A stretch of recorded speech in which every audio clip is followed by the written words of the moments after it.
สวัสดีครับผมเต้นครับวันนี้เปิดตำราศึกษาโป๊กเกอร์ของเราจะมาแนะนำการแข่งขันโป๊กเกอร์ต่างประเทศตั้งแต่เริ่มต้นนับ1กันเลยจนถึงการได้แข่งโป๊กเกอร์ต่างประเทศเลยเราเริ่มต้นด้วยการหาอีเวนต์ต่างประเทศนะครับก่อนอื่นเราสามารถ Google หาอีเวนต์สำคัญอย่างเช่น APT เรา Google ได้เลยว่า APT ตารางการแข่งขันเราจะเจอเลยว่าเรามีจัดแข่งที่ไหนบ้างนะไม่ว่าจะเป็นของ APT WPT Poker Star หรืออะไรก็แล้วแต่จะมีอยู่ใน Google ทั้งหมดเลยเราสามารถดูวันที่ดูรายละเอียดการแข่งขันดูค่าสมัครดูทุกอย่างได้ในนั้นเลยครับข้อต่อมาที่เราต้องรู้คือจัดแข่งที่ไหนอย่างเช่นเกาหลีนะครับหรือว่าจะเป็นแบบที่ดานังหรือที่ฮานอยหรืออะไรอย่างเงี้ยครับเราจะต้องดูว่าแข่งที่ไหนแล้วเราจะได้จองโรงแรมใกล้ๆกับจุดที่แข่งเพื่อสะดวกในการเดินทางหลังจากเราจองโรงแรมเรียบร้อยแล้วนะครับสิ่งที่ต้องเตรียมคือเสื้อผ้าเครื่องแต่งกายอาจจะบอกว่าบางที่นะครับเราไม่สามารถใส่รองเท้าแตะเข้าได้อาจจะต้องเตรียมแบบรองเท้าผ้าใบไปแล้วก็บางที่ต้องบอกว่าค่อนข้างหนาวไม่ใช่บางที่ทุกที่ส่วนมากหนาวหมดอาจจะต้องเตรียมเสื้อฮู้ดเสื้อแขนยาวไปเพื่อจะได้ไม่หนาวบางครั้งผมแบบนั่งสั่นเลยหลังจากเรื่องเครื่องแต่งกายนะครับสิ่งที่สำคัญคือการสมัครแข่งขันเราจะรู้ใช่ไหมครับว่าเราจะไปแข่งที่ประเทศไหนหลังจากจองโรงแรมเสร็จเราอาจจะต้องแลกเงินสดประเทศนั้นๆเพื่อเตรียมตัวสมัครการแข่งขันและที่สำคัญอย่าลืมเช็คกฎหมายประเทศนั้นด้วยนะครับว่าเราถือเงินสดได้เท่าไหร่เพราะว่าถ้าสมมติถือเงินสดได้ไม่มากเราอาจจะต้องไปอีกช่องนึงช่องที่ตอนผ่านสนามบินนะครับจะมีช่องให้เรากรอกเอกสารว่าเราพกเงินมาแข่งโป๊กเกอร์นะเท่าไหร่อะไรเงี้ยครับเพื่อจะได้ปลอดภัยเพราะอย่างบางประเทศเราเข้าไปแล้วเราไม่ได้บอกเขาอะก็จะมีค่าปรับอะไรพวกนี้อาจจะต้องดูให้ดีนะครับมาถึงเรื่องการสมัครแข่งขันต้องบอกว่าบางรายการเราสามารถสมัครออนไลน์ไปก่อนได้แต่ส่วนมากเขาจะสมัครที่การแข่งขันที่หน้างานนะครับหลังจากเราสมัครการแข่งขันเรียบร้อยแล้วใช้เงินประเทศนั้นๆจ่ายค่าสมัครเราจะได้ชิปมาจำนวนเท่าๆกันทุกคนจะได้เท่ากันหมดคือกติกาสากลทุกคนชิปเท่ากันเป๊ะแล้วก็เข้ามาที่รายการเราสามารถเลือกได้ว่าเราจะสมัครช้าสมัครเร็วสมัครเร็วข้อได้เปรียบคือเราจะได้เริ่มต้นตั้งแต่แรกๆแต่ถ้าสมัครช้าเราจะเริ่มต้นหลังๆแต่บางคนอาจจะชอบเล่นช็อตสแต็กเพราะว่าถ้าเราสมัครช้าปลายมันจะอัพถูกไหมครับหมายความว่าสแต็กเราอ่ะไม่ได้ดีฟมากนักก็คือวนได้20รอบแต่ถ้าสมมติเราสมัครตอนแรกอาจจะวนได้100รอบแต่จะบอกว่าจำนวนชิปเท่ากันแต่แค่ในแต่ละเลเวลครับเขาจะขยับปลายให้มันใหญ่ขึ้นเพื่อจะบีบให้คนตกแล้วแต่คนชอบอย่างผมอาจจะชอบเล่น100ปลายอะไรอย่างเงี้ยครับผมอาจจะไปสมัครแบบสายหน่อยทุกครั้งส่วนมากผมจะไม่เคยสมัครเลเวลแรกเลยเพราะว่าผมไม่อยากเล่นแบบดีฟมากๆก็แล้วแต่สไตล์นะครับไปศึกษากันดูว่าแต่ละคนชอบเล่นสไตล์ไหนต่อมาเรื่องกติกาในโต๊ะต้องบอกว่าเรื่องนี้สำคัญมากๆหลายๆคนมือใหม่อาจจะกังวลเป็นพิเศษว่าเฮ้ยเวลาเราอยู่ในโต๊ะเนี่ยเราต้องเตรียมหรือพะวงอะไรบ้างสิ่งแรกเลยที่ทุกคนควรรู้คือเทิร์นใครตาใครก่อนคือสมมติมีภาพบนโต๊ะนะครับมันจะมีปุ่ม1ปุ่มอ่ะแล้วแต่ที่คนเรียกบางคนเรียกบัตทอนบางคนเรียกดิลเลอร์แต่ให้เรารู้ไว้ว่าอันนี้คือปุ่มมันจะมี1ก้อนอยู่บนโต๊ะหลังจากก้อนนั้นตั้งอยู่บนโต๊ะใช่ไหมครับซ้ายมือของก้อนนั้นคือ small blind ต้องลงต๋งครึ่ง big blind แล้วก็ซ้ายมือของ small blind คือ big blind ก็ต้องลงต๋งอีก1 big blind ซึ่งเราสามารถดูได้ว่าเราลงเท่าไหร่ในจอมอนิเตอร์จะมีจอมอนิเตอร์ขึ้นอยู่ทุกทัวร์นาเมนต์ไม่ต้องกังวลครับดิลเลอร์จะบอกหรือถ้าเรา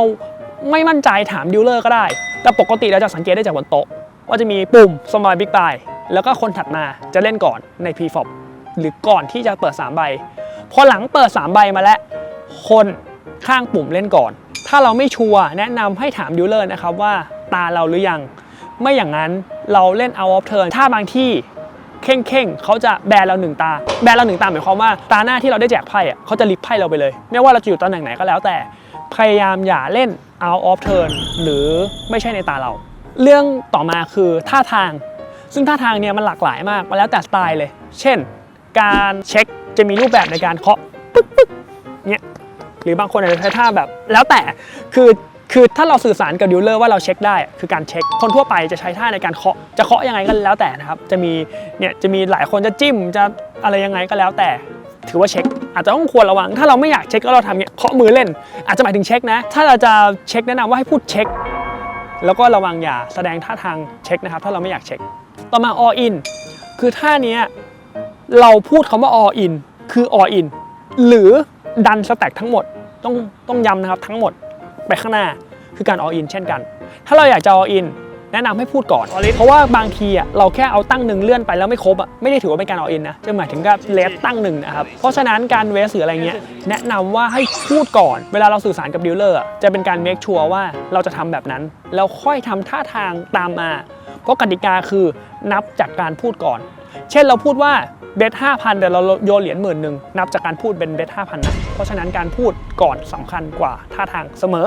และหนึ่งอย่างที่สำคัญนะครับการเรียงชิปเห็นอย่างนี้สำคัญนะครับคือเราควรนะแต่บางที่คือบังคับเลยนะ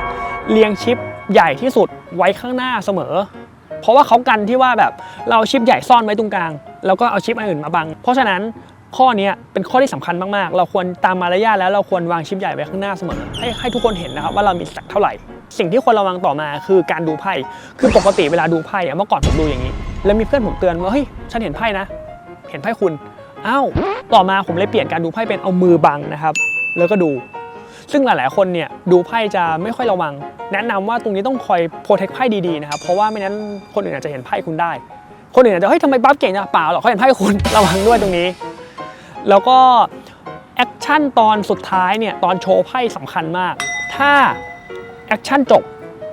แล้วคุณไม่โชว์ไพ่แล้วมักไปเลยมักคือโยนทิ้งเลยหมายความว่าคุณแพ้นะต่อให้คุณชนะก็เถอะเพราะฉะนั้นการที่ไพ่จบแล้วควรโชว์ไพ่ทีนี้ก็จะเกิดคำถามว่าใครโชว์ไพ่ก่อนใครโชว์ไพ่หลังตอนจังหวะสุดท้ายเลยลาสแอคชั่นถ้ามีคนหนึ่งออินมีคนหนึ่งคอคนออินต้องโชว์ก่อนแล้วพอคนออินโชว์ปุ๊บคนคอก็โชว์ถ้าคนออินมักไพ่แล้วดีลเลอร์โกยชิปให้เราเรียบร้อยแล้วเราโยนไพ่ก็ถือว่าได้เหมือนกันเราก็ถ้าเขาไม่โชว์เราก็ไม่ต้องโชว์แต่ถ้าเขาโชว์เราต้องโชว์แต่ผมแนะนำว่าถ้าเราบลัฟ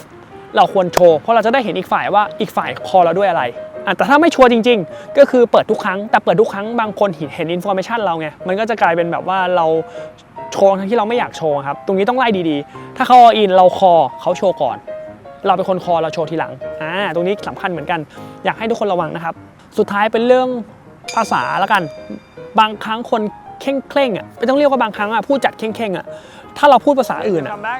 เราโดนเลยนะครับเขาจะบอกว่าให้คุณพูดแบบนี้เป็นภาษาอังกฤษให้ดีลเลอร์เข้าใจและให้ทุกคนเข้าใจอีกครั้งหนึ่งพร้อมกันซึ่งผมเคยเจอนะซึ่งต้องบอกว่าคนไทยอย่างเราพยายามสื่อสารภาษาอังกฤษก็ดีเหมือนกันนะครับหนึ่งได้ฝึกภาษาอังกฤษเป็นในตัวด้วยแล้วถ้าสมมติเราจะได้เป็นการไม่แสดงว่าเราเอาเปรียบคนอื่นด้วยเราพยายามคุยภาษาอังกฤษในโต๊ะจะเป็นการดีที่สุดก็มารยาทเบื้องต้นประมาณนี้นะครับถ้าใครอยากรู้อะไรเพิ่มเติมสามารถคอมเมนต์ข้างล่างได้เลยหรือใครไปแข่งต่างประเทศอยากรู้รายละเอียดอะไรสามารถคอมเมนต์ได้เช่นกันก็เดี๋ยวผมมาตอบให้นะครับก็อย่าลืมนะครับถ้าชอบคลิปนี้ฝากกดไลค์กด Subscribe ให้ผมด้วยแล้วเดี๋ยวเจอกันในอีเวนต์ต่างประเทศนะครับ